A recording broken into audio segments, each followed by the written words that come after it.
महकमा social welfare गादरगाह जो है वो कैंप लगाता रहता है, जिसमें हमारा 15 तारीख को सोरन कोट में 15/4/2025 को असेसमेंट कैंप रखा गया है, जिसमें हमारे माजूर अफराद जिनको आर्टिफिशियल अप्लाइंसेस की ज़रूरत है, उसमें wheel chair, crutches, hearing aid, walking stick और जितने भी बाकी मसनवी आलात हैं वो जो उनको फ्री ऑफ कॉस्ट मुयस्सर करवाए जाएंगे। उसी हवाले से आज ये प्रेस कॉन्फ्रेंस जो है वो मुनक्किद हुए यहाँ पे, और मैं आपके माध्यम से लोगों से गुजारिश करूँगा। पहले भी हमारा कैंप हुआ था, लेकिन उसमें बहुत कम तादाद में लोग यहाँ पे आए थे, लेकिन आज इसमें हमें ऊपर से जो हमारे डायरेक्टर साहब हैं उनकी तरफ से हदायत भी है कि ज़्यादा से ज़्यादा बेनिफिशरी को जो है वो उनको अवेयरनेस दी जाए, ताकि वो ज़्यादा से ज़्यादा कैंप के अंदर जो है वो हिस्सा लें। इसमें हमारी जो मुख्तलिफ़ पंचायतें हैं यहाँ पे, मेरी जो भी पंचायतों के ज़िम्मेदार हजरात हैं, चौकीदार, नंबरदार या पंचायत के अक्सर पंच हैं, उनसे मेरी गुजारिश है कि जितने भी माजूर अफराद हैं उनकी रजिस्ट्रेशन यहाँ पे करवाएं। 15/4/2025 को हमारा डाक बंगलो सोरन कोट में कैंप रखा गया है। इसमें जितने भी हमारे माजूर अफराद हैं वो ज़्यादा से ज़्यादा तादाद में आएँ और अपनी रजिस्ट्रेशन करवाएँ, और फ्री ऑफ कास्ट उनको जितने भी वो मसनवी अज़ा हैं वो मैसर किए जाएंगे। और इसी के साथ साथ जो है उनको डॉक्यूमेंट्स क्या लाने हैं उसके हवाले से मैं आपसे बात करूँगा। उसमें एक तो पासपोर्ट साइज़ फ़ोटोग्राफ उनको लाना है, यूडी ID कार्ड जो RD जो मेडिकल बोर्ड ने बनाया वो लाना है, मेडिकल सर्टिफिकेट लानी है, उसके बाद राशन कार्ड की कापी लानी है, और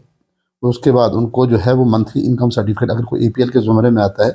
तो वो 22,500 रुपये मंथली इनकम सर्टिफिकेट जो है वो अपने साथ में लाएगा, duly attested by the concern तहसीलदार।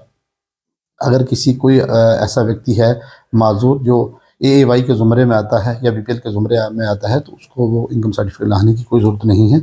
ये जो प्रोग्राम है ये अंडर एडिप स्कीम के तहत करवाया जा रहा है, जो CSR with calibration of CSR करवा रही है, विद कैलिब्रेशन ऑफ अलिम्को आर्टिफिशियल जो अप्लाइंसेस जो मैन्युफैक्चर कॉर्पोरेशन ऑफ इंडिया अलिम्को जिसे कहा जाता है, उनके साथ जो है वो ये एक NGO है जो कि कानपुर से है, उनकी सहायता इसके बीच में रहेगी। तो मेरी आपके माध्यम से लोगों से गुजारिश रहेगी वो ज़्यादा से ज़्यादा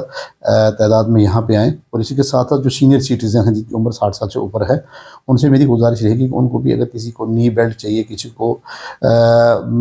दूसरे जो भी उनके जैसे वॉकिंग स्टिक है या हेयरिंग एड है या दूसरे जो भी उनके ज़रूरत के आलात हैं, जो हमारे पास असेसमेंट कैंप में वहाँ मेजरमेंट होगी, असेसमेंट होगी, उसके बाद ये जो चीज़ें उनको मुहैया करवाई जाएंगी, उनसे मेरी गुजारिश है कि वो भी ज़्यादा से ज़्यादा तादाद में है। पिछली बार जब हमारा कैंप हुआ था तो बड़े कम तादाद में लोग आए थे, लेकिन उस वक्त था ये कि लोग जो थे, सर्दियाँ थी तो लोग बाफर मकदार में नहीं आ पाए। लेकिन आज मेरी आपके माध्यम से लोगों से गुजारिश है कि सीनियर सिटीजन जितने भी हैं वो भी हैं, और उनको जो है मुख्तलिफ़ चीज़ें जो हैं वो मुहैया करवाई जाएंगी। जैसे किसी को वॉकिंग स्टिक की ज़रूरत है, व्हील चेयर की ज़रूरत है, किसी को उसकी ज़रूरत है, नी बेल्ट की ज़रूरत है, या किसी का कोई ऐसा अंग जो है वो कट गया है, वो हमारी जो कानपुर से टीम आएगी वो असेस करेगी और वो चीज़ें जो सारी की सारी उनको मुहैया करवाई जाएंगी। तो उनको भी ये सेम डॉक्यूमेंट्स जो है उनको 15,000, अगर किसी का APL राशन कार्ड है तो उसकी इनकम जो है 15,000 से कम होनी चाहिए। तो आपके माध्यम से मेरी सब लोगों से, तहसील सोरन कोट के जितने भी बाशिंदे हैं बागूर, वो चाहे सिटी में रहते हों, चाहे गाँव में रहते हों, देहात में रहते हों, या पंचायत में हों या गाँव में हों, उन सबसे मेरी गुजारिश है कि वो अपने इलाके में अपनी ये मेरी जो बात आपके माध्यम से हो रही है सबको पहुँचाएँ, और ज़्यादा से ज़्यादा वो माजूर अफराद जो अपने घरों में हैं वो सामने उनको लाएँ, और ताकि वो ये चीज़ें अपनी असल करें, और इससे जो ज़िम्मेदार हज़रात हैं उनके लिए दुआ भी करेंगे।